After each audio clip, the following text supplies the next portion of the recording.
드디어 허수아비 3사가 공개됐는데 우리 괜찮았을 텐데, 그지? 차시영이 강태주를 괴롭힌 진짜 이유가 밝혀졌습니다. 차시영이 강태주를 그토록 괴롭혔던 이유는 우리 아버지 아들인 줄 알았어. 강태주가 배다른 형제라고 착각했기 때문인데요. 첩의 아들이었던 차시영은 어렸을 때부터 배다른 형 차준영에게 갖은 핍박을 받아왔기 때문에 배다른 형제라면 치가 떨렸던 거죠. 이를 계기로 강태주는 자신이 괴롭혔던 차시영을 용서하게 되고 범인을 잡기 위해 차시영과 적극적으로 힘을 합칠 걸로 보이는데요. 그러나 엔딩 파트의 현재 시점에선 그들의 공조수사가 오히려 강태주에게 불행을 가져올 것임이 암시됐습니다. 범인 이용우가 강태주와 손을 잡은 게 어떤 계기가 됐냐고 묻자 나쁜 쪽이죠.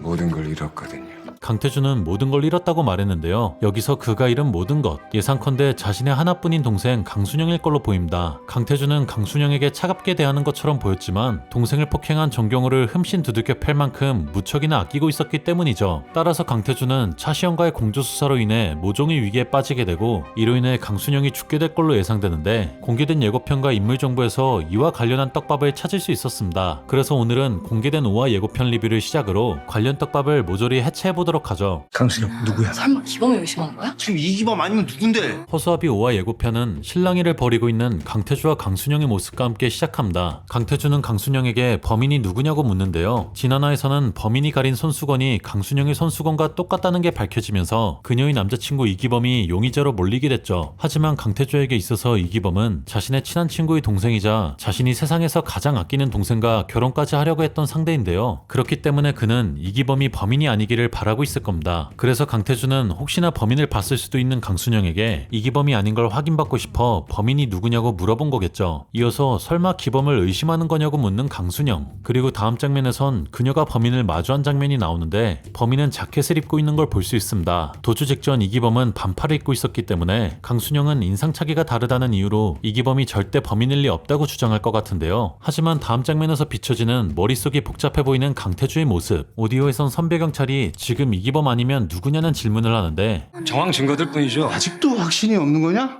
이기범이 범인이란 거? 강태주는 선배경찰의 질문에 정황 증거들 뿐이라고 답합니다. 강태주는 여러 증거들이 이기범을 가리키고 있지만 직접 증거가 없다는 걸 이유로 최대한 이기범을 커버치고 있는데요. 이로 인해 수사 입안에서는 내부 분열이 발생하는 걸로 보이죠. 그런데 중간에서 김만추는 부하들의 말싸움을 가만히 듣고만 있습니다. 공개된 인물 정보에 따르면 김만추는 결정적인 순간마다 태주에게 버팀목이 되는 인간적인 인물이라고 설명되어 있죠. 따라서 김만추는 이번에도 강태주의 말이 일리가 있다며 일단 직접 증거를 확보하기 전까지는 이기범을 범인으로 낙인 찍지 말라고 할 것 같습니다. 하지만 강태주와 생각이 다른 사람은 동료들 뿐만이 아니었는데요. 다음 장면에선 환자복을 입은 차시영이 등장하는데 그는 강태주에게 이기범이 범인이라는 거 아직도 확신이 없는 거냐고 말하죠. 지난화에서 차시영은 강태주와 서지원의 대화에서 손수건 주인을 찾았다는 말을 듣게 됐는데요. 아마도 그 이후 강순영의 손수건이 범인의 것과 동일하다는 사실을 추가로 듣게 되면서 차시영은 이건 뭐 더 볼 것도 없이 범인이 이기범이라고 판단하는 것 같습니다. 하지만 차시영은 일련의 사건들로 인해 강태주의 직감이 뛰어나다고 생각하기 때문에 이번엔 섣불리 자기 자신의 방식대로 밀어붙이지는 않을 것 같죠. 그리고 다음 장면에선 멀끔히 차려입은 이기범의 모습과 범인이 피해자들을 끌고 가는 모습이 연이어 비춰지는데요. 강태주는 동료들 뿐만 아니라 차시영과도 의견이 충돌하면서 과연 자신은 이기범을 잘 알고 있던 게 맞는지 점점 자신의 관점에 의심을 갖기 시작하죠. 이어서 살인 사건이요? 이게 대체 몇 번째야? 이게 사람 실랑이가 벌어지고 있는 수사 입안의 모습이 비춰지는데 살인사건 신고 전화가 들어옵니다. 다음 장면에선 김만춘이 형사들과 함께 사건 현장에 도착했는데 김만춘이 여는 문이 미닫이 문일 뿐만 아니라 벽지가 꽃무늬인 걸로 보아 지난화 엔딩에서 발생한 살인사건으로 보이죠. 다음 장면엔 사건 현장에 몰려든 마을 사람들과 기자들의 모습, 계속해서 발생하는 살인사건 때문에 사람들의 불안이 극한에 달한 걸 볼 수 있는데요. 심지어 김만춘은 달걀을 맞기도 하죠. 사람들이 이렇게까지 경찰에게 화를 내는 이유는 이번 사건이 지금까지의 살인사건들과는 전혀 다르기 때문인데요. 지금까지 일어난 살인사건들은 모두 야외에서 일어났기 때문에 야외 출입을 조심하는 정도로 범죄를 예방할 수 있었죠. 그러나 이번 사건은 집 안에서 발생한 사건으로 주민들 입장에서는 이제 더 이상 범죄를 피할 수 있는 방법이 없다는 생각이 들 겁니다. 김만추는 범인을 반드시 잡겠다고 외치며 어떻게든 사태를 수습하려 하지만 주민들의 분노는 좀처럼 사그라들 기미가 보이지 않는데 이어서 현장에서 빠져나와서 이주희 집에 숨어든 거야. 동선이 딱 들어맞아 시간대도 그렇고. 이래도 이기범이 진범이 아니야?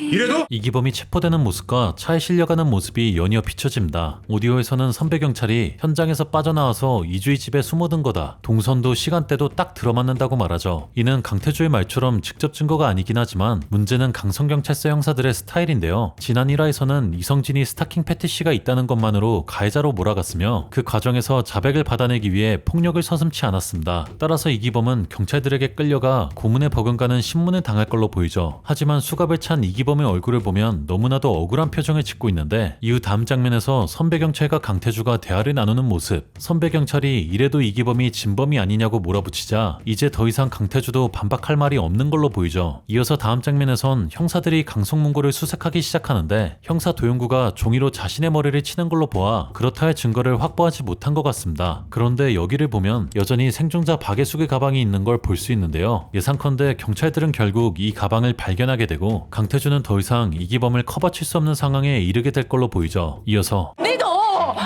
우리 기범을 의심하는 기범이 연쇄살인 용의자 맞습니다.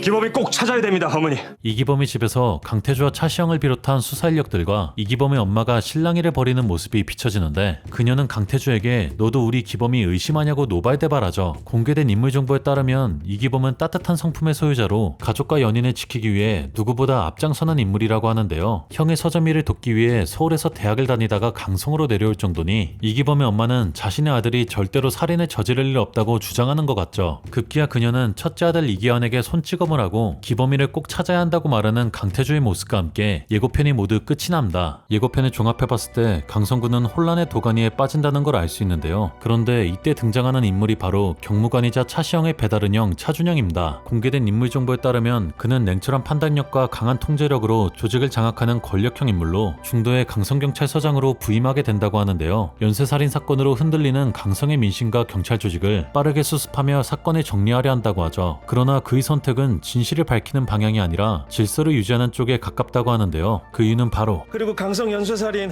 그거 남의 손 타게 하지 말고 네 손으로 다 마무리해. 아버지 선거 준비하시는데 도움은 못 될 망정 마이너스는 되지 말아야지. 차영재의 아버지 차무진이 국회의원 선거에 출마했기 때문이죠. 따라서 아버지에게 피해가 가지 않기 위해 최대한 빨리 살인사건을 마무리하려는 건데요. 그렇다면 현재 시점의 강태주가 차시영과의 공조수사가 자신의 인생에 부정적인 계기가 됐다는 게 이해되기 시작합니다. 차준영은 직접 증거가 나오지 않았음에도 불구하고 이기범을 진범으로 몰아가지만 결국 이기범은 진범이 아니었고 살인마는 자신과 접촉했던 강순영을 살해할 것 같죠. 그렇다면 진짜 범인은 과연 누구일까요? 제작진에 따르면 범인은 이미 극중에서 등장했다고 하는데요. 현재 가장 유력한 후보는 바로 그 얼굴 빨면은 안 간다더라. 뭐 얼굴 뜯어먹고 살 것도 아니고. 너 순영이 못 믿어? 그게 아니라 이기범의 친구들 중 한 명이라는 겁니다. 극중에서 보면 이기범의 친구들이 여러 등장하는데 이들은 이기범의 서점에서 술을 먹기도 했죠. 그러니 이기범의 손수건을 가져가기도 쉽고 또 가방을 몰래 놓기에도 쉬운 인물들인데요. 과연 이기범의 친구들 중에서 진짜 범인이 있을지 다음 회차에서 확인하시죠. 그럼 지금까지 시네마보이였습니다. 감사합니다.